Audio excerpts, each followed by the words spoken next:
पढ़ाई हो रहा है? तो कल जहाँ तक पढ़े थे वहाँ से आगे हम लोग पढ़ते हैं। चलिए आगे अब क्लास देखते हैं कि आगे क्या करना है, क्या पढ़ना है। तो image formation by concave mirror, different position of the object. तो कल मैंने सारा बता दिया था आपको। आज आगे के लेक्चर में आज मैंने आपको सब बताऊंगा। देखिए पोजीशन ऑफ ऑब्जेक्ट, अगर कोई ऑब्जेक्ट इन्फिनिटी पर होगा तो उसका इमेज फोकस पर बनेगा। कहाँ बनेगा? फोकस पर बनेगा। अगर कोई ऑब्जेक्ट सी पर बियॉन्ड सी होगा तो उसका इमेज कहाँ बनेगा? F and C, focus and centre of curvature बनेगा। साइज कैसा होगा? डिमिनाइज होगा। और नेचर कैसा होगा? रियल एंड इन्वर्टेड होगा। अगर कोई object at C centre of curvature में होगा तो इमेज कहाँ बनेगा? सेंटर ऑफ कर्वेचर बनेगा। साइज क्या होगा? सेम साइज होगा और रियल और इन्वर्टेड होगा। जब object when object place between centre of curvature and focus होगा तो बियॉन्ड सी बनेगा, लार्ज बनेगा और रियल एंड इन्वर्टेड बनेगा।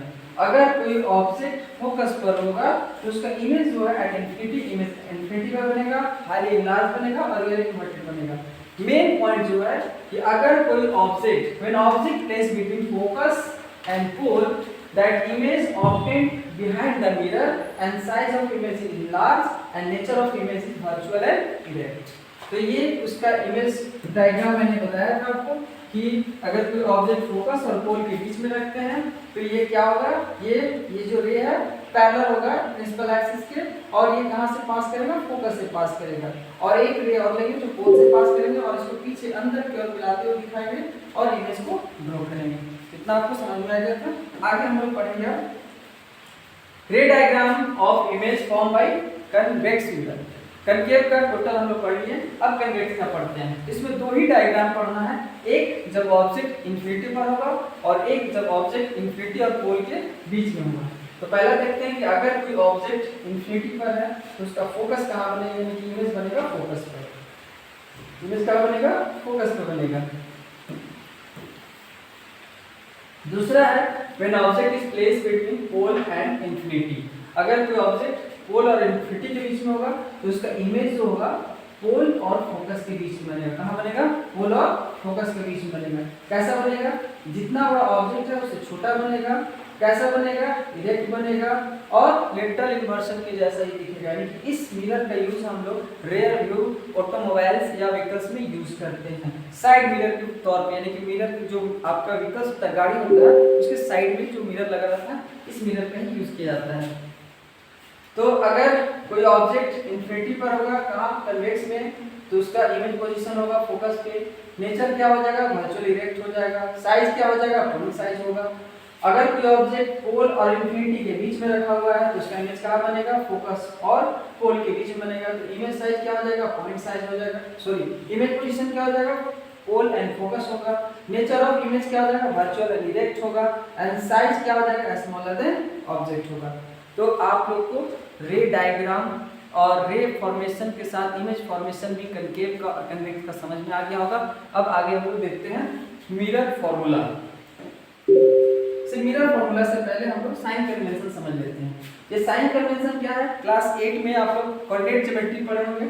इसको हम लोग बोलते हैं एक्स एक्सिस, इसको बोलते हैं हम लोग वाई एक्सिस। अगर कोई रे इधर जा रहा है यानी पोल से इधर जाएगा, एक्स एक्सिस की ओर जाएगा तो उसको हम लोग बोलेंगे पॉजिटिव, और अगर इधर जाएगा तो हो जाएगा नेगेटिव। अगर कोई ऑब्जेक्ट अपवर्ड है तो पॉजिटिव, डाउनवर्ड होगा तो नेगेटिव। समझ में आया?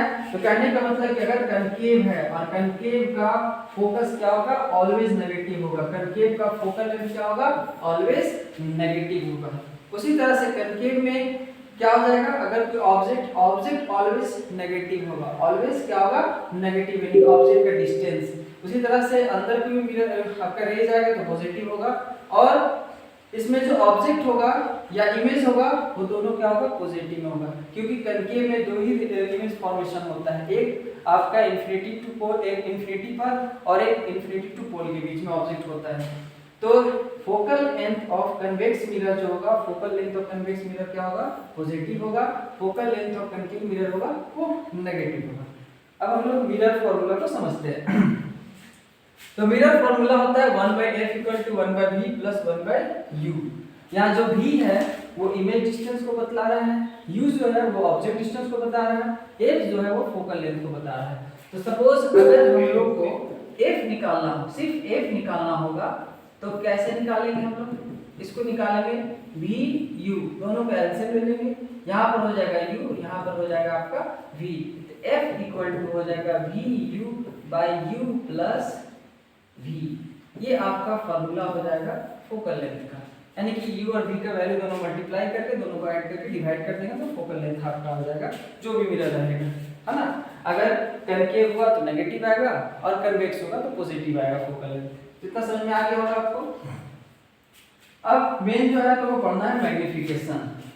अगर आप सॉल्व करते हैं और मैग्नीफिकेशन नेगेटिव आता है या पॉजिटिव आता है, तो अगर पॉजिटिव आएगा तो इट मींस जो इमेज बनेगा वो वर्चुअल और इरेक्ट होगा, वर्चुअल और इरेक्ट होगा। और अगर मैग्नीफिकेशन नेगेटिव आया तो जो इमेज होगा वो रियल और इन्वर्टेड होगा। तो मैग्नीफिकेशन का जो फॉर्मूला होता है m equal to minus v by u, या m इक्वल टू हम लोग ये भी लिख सकते हैं m equal to height of image by height of object. h i मतलब height of image, h o मतलब हाइट ऑफ ऑब्जेक्ट से डिनोट करते हैं। तो सपोज अगर आपका इस तरह से दिया हुआ है m इक्वल टू माइनस 1 और पूछेगा कि what is the nature of image, तो नेचर ऑफ इमेज क्या हो जाएगा, रियल एंड इन्वर्टेड। और अगर m इक्वल टू आपका दिया हुआ है पॉजिटिव 1 तो पूछेगा कि what is the nature of image, it means nature of image हो जाएगा वर्चुअल एंड इरेक्ट।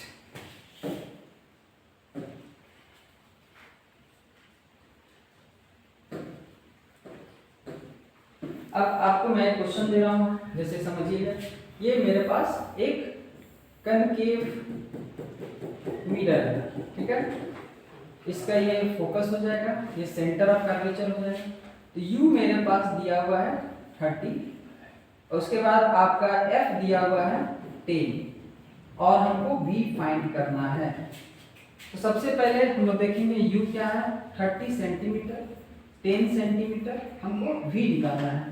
तो कैसे निकालेंगे, तो यहाँ पर देखिए मैंने भी बताया था u ऑब्जेक्ट इधर ही कहीं होगा 30 सेंटीमीटर में, यानी u जो हो जाएगा वो मेरा हो जाएगा -30 सेंटीमीटर।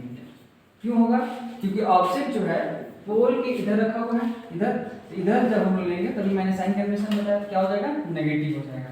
उसी तरह से इसका f, अभी मैंने बताया था कि कनकेव मिरर में जो फोकस होता है वो नेगेटिव होता है, कनकेव में फोकस क्या हो जाएगा, नेगेटिव हो जाएगा। तो हम लोग को क्या निकालना है, v निकालना है। तो 1/f equal to 1/v plus 1/u।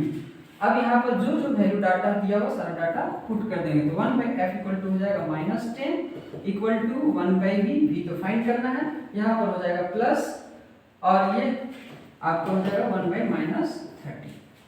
अब इसको सॉल्व करेंगे हम लोग, तो यहाँ लिखेंगे 1/v इक्वल टू, अब ये माइनस में इधर आकर क्या हो जाएगा, प्लस हो जाएगा, ये क्या हो जाएगा, प्लस हो जाएगा 1/30। तो 1/v इक्वल टू हो जाएगा, यहाँ दोनों कैंसिल ले लेंगे, 30 हो जाएगा, ये हो जाएगा -3 + 1 और 1/v इक्वल टू हो जाएगा -2/30। It means v equal to हो जाएगा आपका -15, यानी v का वैल्यू मेरा फाइंड हो गया, यानी v इक्वल टू हो जाएगा -15 सेंटीमीटर। तो आप देखिए हमने बताया था आपको 6 डायग्राम बताया था इसमें कि जब सारा फोकस इधर ऑब्जेक्ट रखा जाएगा तो सब में आपका रियल एंड इन्वर्टेड इमेज बनेगा। इट मींस यहाँ पे जो इमेज बनेगा, इमेज डिस्टेंस इसलिए माइनस आएगा, ठीक है। u भी आपका माइनस होगा, फोकस भी माइनस होगा। तो आपको कंसेप्ट समझ में आ गया होगा। आज क्लास इतना ही रहेगा, नेक्स्ट क्लास में हम लोग सारा न्यूमेरिकल सॉल्व करेंगे, u v f और भी सारा क्वेश्चन को सॉल्व करेंगे, एनसीईआरटी और क्वेश्चन को सॉल्व करेंगे। आप इस चैनल को सब्सक्राइब कीजिए और आगे इसको फॉरवर्ड कीजिए।